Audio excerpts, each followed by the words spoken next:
Friends, how are you friends. हम देख रहे हैं Hindu adoptions and maintenance act, जिसमें इसके पहले लेक्चर हमने सेक्शन फर्स्ट देखा। आज हम देखने वाले हैं सेक्शन सेकेंड, थर्ड और fourth. Friends, Hindu adoptions and maintenance act जो सेक्शन 2 है, उसकी मार्जिन नोट्स में क्या दिया गया है कि application of act means Hindu adoption and maintenance act जो है वो किस पे अप्लीकेबल है। तो किस में दिया गया है? ये सेक्शन 2 में दिया गया है।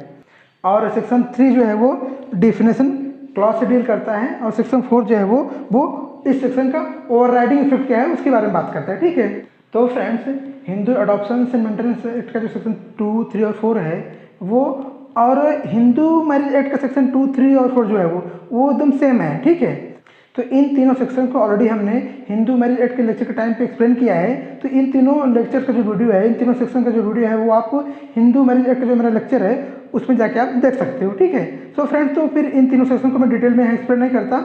इन सेक्शंस में कुछ पॉइंट्स हैं जो हिंदू मैरिज एक्ट में नहीं दिए गए हैं, सिर्फ मैं उन पॉइंट्स को मैं यहाँ पे एक्सप्लेन करने वाला हूँ। ठीक है, तो फ्रेंड्स, हम सेक्शन 2 देखते हैं। उसमें क्या दिया गया है कि एप्लीकेशन ऑफ एक्ट मीन्स इस एक्ट का एप्लीकेशन किसके ऊपर है। ठीक है, तो उसमें जो है सब सेक्शन 1 में क्लॉज ABC दिया गया है। ठीक है, तो क्लॉज ABC ऑलरेडी हमने हिंदू मैरिज एक्ट के लेक्चर में एक्सप्लेन किया है, तो उसके बारे में हम यहाँ पे बात नहीं करने वाले हैं। ठीक है, तो और सेक्शन 2 में ही एक एक्सप्लेनेशन दिया गया है। ठीक है, और एक्सप्लेनेशन में 4 सब क्लॉज हैं, sub clause A, sub clause B, sub clause BB और sub clause C।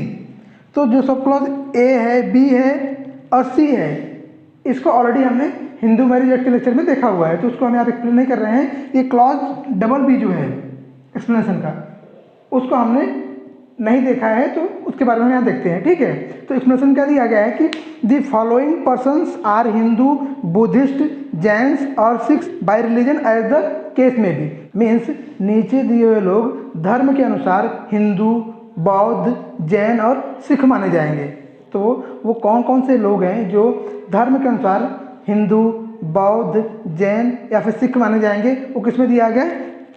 Sub clause A, B, BB और C में। तो A, B, C हमने ऑलरेडी देखा है, BB हमने नहीं देखा है, तो हम BB यहाँ देखने वाले हैं। तो BB में क्या दिया गया है कि एनी चाइल्ड लेजिटिमेट और illegitimate who has been abandoned both by his father and mother or whose parentage is not known and who in either case is brought up as a Hindu, Buddhist, Jain और Sikh। Means ऐसा कोई भी बच्चा, चाहे वो धर्मज हो या फिर अधर्मज हो, मीन्स चाहे वो जायज हो या फिर नाजायज हो, अगर उसके माता पिता ने उसका त्याग कर दिया है, या फिर ऐसा बच्चा जिसके माता पिता कौन है ये मालूम ही नहीं है, तो इन दोनों केस में कौन कौन से?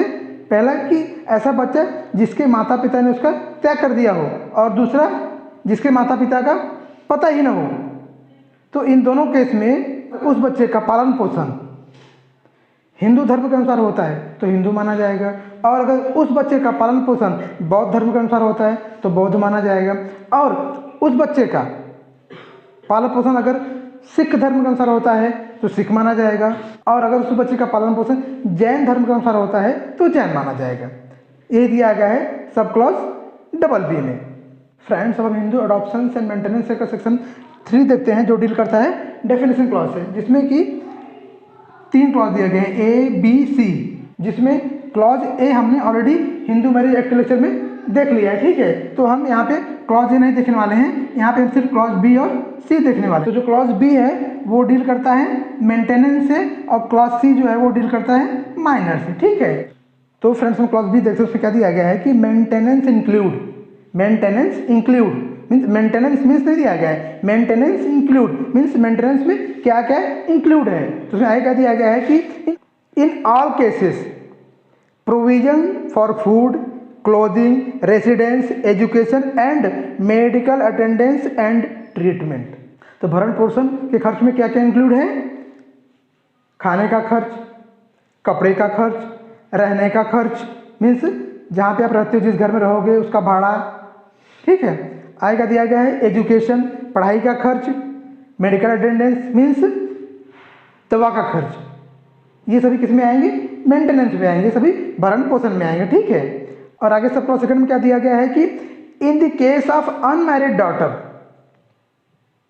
Also the reasonable expenses and incident of her marriage.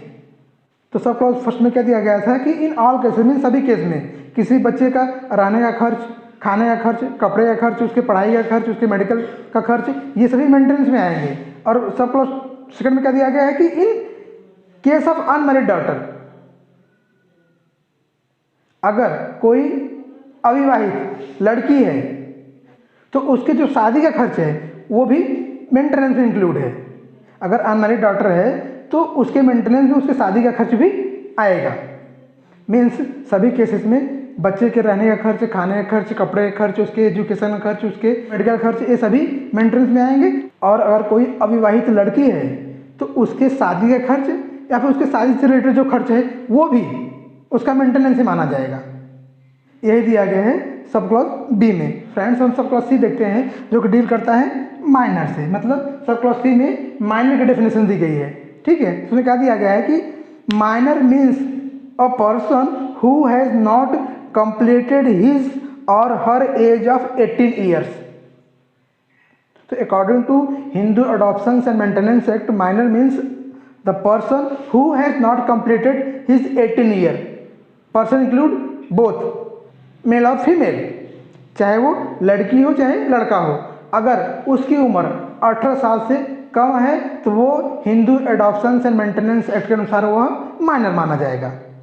Means Hindu adoption and maintenance act के अनुसार किसी भी लड़के या लड़की की अगर उम्र 18 साल से कम है तो वो इस कायदे के हिसाब से वो माइनर माना जाएगा, इस कायदे के हिसाब से वो नाबालिग माना जाएगा। ठीक है फ्रेंड्स, हम सेक्शन 4 देखते हैं। उसके मार्जिन में क्या दिया गया है कि overriding effect of the act. Means Hindu adoption and maintenance act का ओवरराइडिंग इफेक्ट क्या है।